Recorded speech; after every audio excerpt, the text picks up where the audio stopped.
ಇನ್ನು BJP app ಸಮಬಲ ಸಟ್ಟಾ Bazaar ಹೇಳ್ತಿರೋದು BJP ಮತ್ತು ಆಪ್ ಸಮಸಮ 34ರಿಂದ 36 34ರಿಂದ 36 ಸಿಗಬಹುದು ಅಂತ ಸಟ್ಟಾ ಬಜಾರ್ ಹೇಳ್ತಾ ಇದೆ.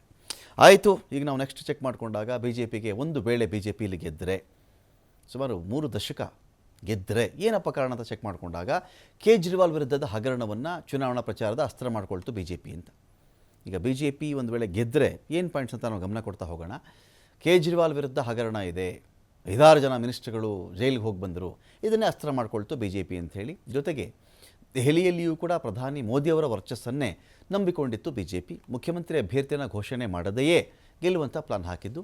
ಮಹಿಳಾ ಸಮೃದ್ಧಿ ಯೋಜನೆ ಅಡಿಯಲ್ಲಿ ತಿಂಗಳಿಗೆ 2,500 ರೂಪಾಯಿ ನಾವು ಕೊಡ್ತೀವಿ ಅಂತ ಘೋಷಣೆ ಮಾಡಿದ್ದು. ಗರ್ಭಿಣಿಯರಿಗೆ 21,000 ರೂಪಾಯಿ ಕೊಡ್ತೀವಿ, ಪೋಷಣೆಯ 6 ಕಿಟ್ಗಳ ನೆರವನ್ನು ಕೊಡ್ತೀವಿ ಅಂತ ಹೇಳಿದ್ದು.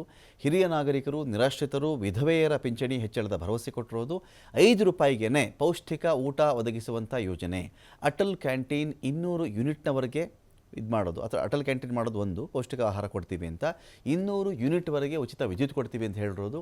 ಆಯುಷ್ಮಾನ್ ಭಾರತ್ ಘೋಷಣೆ ಮಾಡಿರೋದು. ಇದು BJP ಗೆಲುವಿಗೆ ಕಾರಣ ಆಗಬಹುದು ಅಂತ ಆಯಿತು.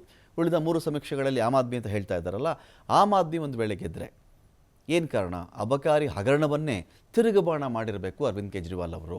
ಸುಮ್ಮನೆ ಸುಮ್ಮನೆ ಆರೋಪವನ್ನು ಮಾಡಿದ್ರು ಅಂತ ಕೇಜ್ರಿವಾಲ್ ಅವರು ಎಫೆಕ್ಟಿವ್ ಆಗಿ ಮತದಾರರಿಗೆ ತಲುಪಿಸಿದ್ದಾರೆ ವಿಷಯನ ಅಂತ. BJPನೇ ಜೈಲಿಗೆ ಕಳಿಸಿದ್ದು, BJPಗೆ ಜೈಲಿಗೆ ಹಾಕೋದೇ ಕೆಲಸ ಅಂತ ಅದನ್ನು ಬಿಂಬಿಸುವಲ್ಲಿ ಆಮ್ ಆದ್ಮಿ ಯಶಸ್ವಿಯಾಗಿರಬೇಕು. ಜೈಲಿಂದ ಬಂದ ತಕ್ಷಣ ಮುಖ್ಯಮಂತ್ರಿ ಸ್ಥಾನವನ್ನೇ ಬಿಟ್ಟುಕೊಟ್ಟು ಆಪ್ತೆಯನ್ನು ಮುಖ್ಯಮಂತ್ರಿ ಸ್ಥಾನದಲ್ಲಿ ಕೂರಿಸಿದ್ದು ಪ್ಲಸ್ ಪಾಯಿಂಟ್ ಆಗಬಹುದು. ದೆಹಲಿಗೆ ಹರಿಯುವಂಥ ಗಂಗಾ ನದಿ ನೀರಿಗೆ ವಿಷ ಬೆರೆಸ್ತಾರೆ ಎನ್ನುವ ಆರೋಪ ಮಾಡಿರೋದು. 3 ರೀತಿಯ ನೀರಿನ ಬಾಟಲ್ಗಳನ್ನು ಇಟ್ಟುಕೊಂಡು ಪ್ರದರ್ಶನ ಮಾಡಿದ್ದು. ಮಹಿಳೆಯರಿಗೆ ತಿಂಗಳಿಗೆ 2,100 ರೂಪಾಯಿ ಮಹಿಳಾ ಸಮ್ಮಾನ್ ಸ್ಕೀಮ್, ಗುರುದ್ವಾರಗಳ ಅರ್ಚಕರಿಗೆ ಸಹಾಯಧನದ ಘೋಷಣೆ ಮಾಡಿರೋದು. ಮೆಟ್ರೋ ಪ್ರಯಾಣ ದರದಲ್ಲಿಯೂ ಕೂಡ ವಿನಾಯಿತಿ ಮಾಡುವ ಘೋಷಣೆ ಒಂದು ವೇಳೆ ಆಮ್ ಆದ್ಮಿ ಪಾರ್ಟಿ ಗೆದ್ದರೆ ಇಷ್ಟು ಕಾರಣಗಳು ಅದಕ್ಕೆ ಇರುತ್ತೆ ಅಂತ ಹೇಳಲಾಗ್ತಾ ಇದೆ.